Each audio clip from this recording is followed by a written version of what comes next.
प्यारे बच्चों, आज मैं आपको सुनाऊंगी एक दिलचस्प कहानी। ये कहानी है एक गाय और बकरी की। एक खूबसूरत चरागाह में हरे भरे दरख्तों और पौधों की फरावानी बहार का मंजर पेश कर रही थी। हर जानिब शफाफ पानी की नदियां बह रही थीं। अनारों के फलदार और पीपल के बेहिसाब दरख्त मौजूद थे। चरागाह में ठंडी ठंडी हवा चल रही थी और हर जानिब परिंदे चहचहा रहे थे। इसी चरागाह में एक नदी के पास ही कहीं से एक बकरी चरते चरते आ गई। इधर उधर नजर आई तो देखा कि करीब ही एक गाय भी अपना पेट भरने में मसरूफ थी। बकरी ने पहले अदब एहतराम के साथ गाय को सलाम करते हुए इसकी हैरो आफियत के बारे में पूछा। फिर बोली, ये तो फरमाइए आपके मजाज कैसे हैं? गाय ने कदरे बददिली से जवाब देते हुए कहा कि अच्छे हैं, भरी बुली कट ही रही है, अलबत्ता अमली तौर पर जिंदगी मसाइब से दो चार है। ए बकरी, क्या हाल पूछती है? जान पर बनी हुई है। यूं महसूस होता है कि किस्मत ही बुरी है। हर जानिब खुदा की शान का मजाहरा करते हुए बुरों की जान को रो रही हूँ।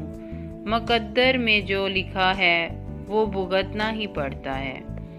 आखिर गरीबों का जोर ही किस पर चल सकता है।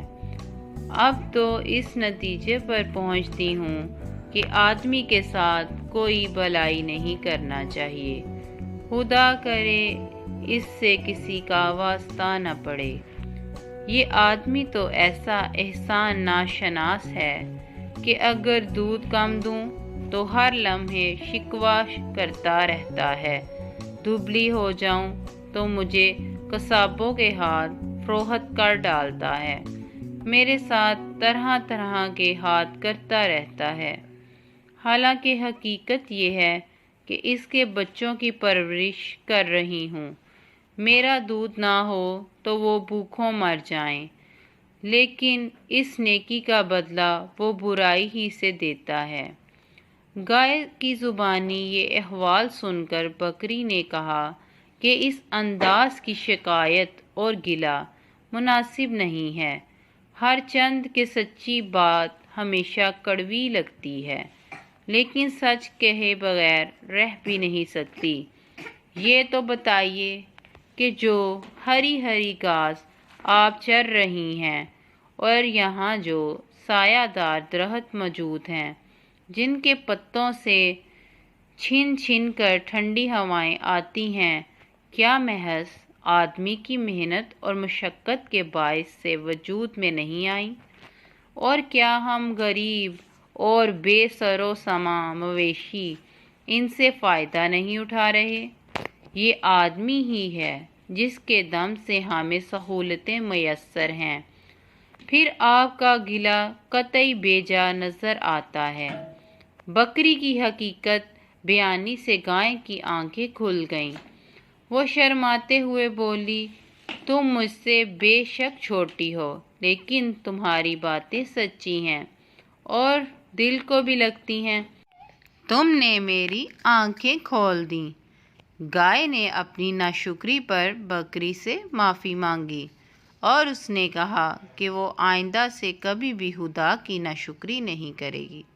प्यारे बच्चों, हमें इस कहानी से सबक मिलता है कि हमें अपने इर्द गिर्द मौजूद नेमतों को तलाश करना चाहिए और खुदा का शुक्र अदा करना चाहिए कि उसने हमें कितनी ज़्यादा नेमतें अता की। प्यारे बच्चों, अगर आपको इल्लामा इकबाल की ये कहानी पसंद आई है और आप इस तरह की और कहानियाँ सुनना चाहते हैं, आप मेरे चैनल को सब्सक्राइब करें और मेरी वीडियो को लाइक और शेयर करें। Bye bye friends.